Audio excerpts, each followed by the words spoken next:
Hi friends, విమానాల hijack ఉదంతాల గురించి మనం విన్నాం. కానీ ఒక వ్యక్తి విమానం హైజాక్ చేసి అడిగినంత డబ్బు తీసుకుని గాల్లో పయనిస్తున్న విమానం నుంచి పారాచూట్తో దూకేసి అసలు దొరకకుండా గాల్లో కలిసిపోయాడంటే మీరు నమ్ముతారా?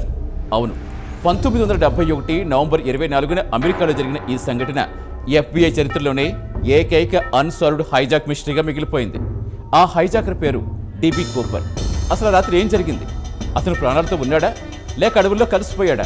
ఈ ఇన్వెస్టిగేటివ్ ఫీచర్లో ఆ రహస్యం ఛేదిద్దాం. ఫ్రెండ్స్, ఆ రోజు పోర్ట్లాండ్ నుంచి సియాటిల్ వెళ్తున్న నార్త్ వెస్ట్ ఓరియంట్ ఫ్లైట్లో ఒక వ్యక్తి ఎక్కాడు. తన పేరు డాన్ కూపర్ అని చెప్పాడు. విమానం గాల్లో ఉండగా ఒక ఎయిర్ హోస్టెస్కు తను ఒక నోట్ ఇచ్చాడు. అందులో నా దగ్గర బాంబు ఉంది, వెంటనే నా దగ్గరకు రా అని రాసింది. అతను అడిగింది $2 లక్షల నగదు, అలాగే 4 పారాచూట్. విమానం సియాటిల్లో దిగిన తర్వాత ప్రయాణికులు వదిలేసి తన అడిగిన డబ్బు తీసుకుని మళ్ళీ విమానం గాల్లోకి లేపమన్నాడు. విమానం మళ్ళీ గాల్లోకి లేచిన కొద్దిసేపటికే కూపర్ ఒక అద్భుతం చేస్తాడు. రాత్రిపూట భయంకరమైన వర్షం కురుస్తున్న సమయంలో విమానం వెనుక వైపు ఉన్న తలుపు తెరిచి ఆ డబ్బు బ్యాగ్తో పారాచూట్ వేసుకుని దూకేశాడు. విమానంలో ఉన్న పైలట్లకు కూడా అతను ఎప్పుడు దూకాడో తెలియలేదు.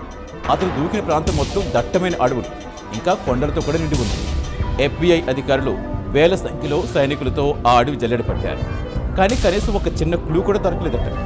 అలా విమానంలో నుంచి దూకడం ఎలా సాధ్యమని మీలో చాలా మందికి డౌట్ రావచ్చు. అయితే అప్పట్లో ఉన్న బోయింగ్ 727 విమాన నిర్మాణంలో ప్రత్యేకత వల్ల గాల్లో తక్కువ ఎత్తులో పయనిస్తున్నప్పుడు ఆ వెనుక తలుపు తెరవడం సాధ్యమైంది. కూపర్ దూకిన తర్వాతే భవిష్యత్తు లాంటివి జరగకుండా కూపర్ వేన్ అనే భద్రతా పరికరాన్ని ప్రపంచవ్యాప్త విమానాల్లో తప్పనిసరి చేశారు. ఇక మన స్టోరీలోకి వెళితే సంవత్సరాలు గడిచిపోయాయి.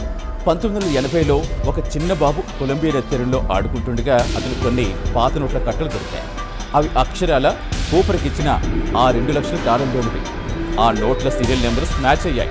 అంటే కూపర్ ఆ అడవిలో చనిపోయాడా లేక కావాలనే ఆ డబ్బు వదిలేసి వెళ్ళాడా? ఆ డబ్బు ఎవ్వరూ వాడలేదు. మార్కెట్లో ఆ సీరియల్ నెంబర్ నోట్లు ఎక్కడా దొరకలేదు. అంటే కూపర్ ఆ డబ్బును అనుభవించలేదా? FBI ఈ కేసులో సుమారుగా 800 మందిని విచారించింది. ఎందరో తామే కూపర్ అని చెప్పుకున్నారు. కానీ ఎవ్వరి వేలిముద్రలు ఆ విమానంలో దొరికిన వాటితో మ్యాచ్ కాలేదు. అతను చాలా ప్రశాంతంగా తెలివిగా ప్లాన్ చేశాడు. అంటే అతను మిలిటరీలో పనిచేసిన వ్యక్తి ఉండొచ్చని పోలీసులు భావించారు. 2016లో FBI ఈ కేసు క్లోజ్ చేసింది. కానీ లేటెస్ట్ DNA టెక్నాలజీతో కూపర్ వాడిన టైం మీదున్న కణాలు పరిశోధించి అతను ఎవరో కనిపెట్టే ప్రయత్నాలు చేసినా ఫలితం లేకుండా పోయింది. అక్షరాల 5 దశాబ్దాలు గడిచినా నేటికి ఆ డిబి కూపర్ అనే అపరిచితుడు ఎవరో కనిపెట్టడం ఎవరికీ సాధ్యం కాలేదు. ప్రపంచంలో అత్యంత పవర్ఫుల్ ఇంటెలిజెన్స్ సంస్థ FBI కూడా ఓటమి అంగీకరిస్తూ ఈ కేసు క్లోజ్ చేసిన ఆ రాత్రి గాల్లో మాయమైన ఆ వ్యక్తి మిస్టరీ మాత్రం ఇప్పటికీ చరిత్రలో ఒక వేడని చిక్కుముడిగానే మిగిలిపోయింది. చాలామంది పరిశోధకులు ఏమంటారంటే కూపర్ ఆ రాత్రి చనిపోలేదు.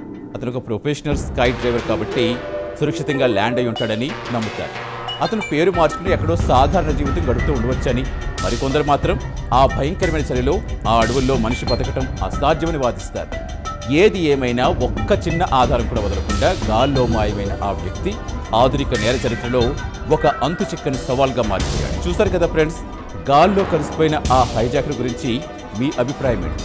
అతను బతికి ఉండడానికి మీరు నమ్ముతున్నారా? కామెంట్స్లో చెప్పండి. వీడియో నచ్చితే లైక్ చేయండి. మరిన్ని గ్రిప్పింగ్ ఇన్వెస్టిగేటివ్ ఫీచర్స్ కోసం ఇప్పుడే సబ్స్క్రైబ్ చేసుకోండి.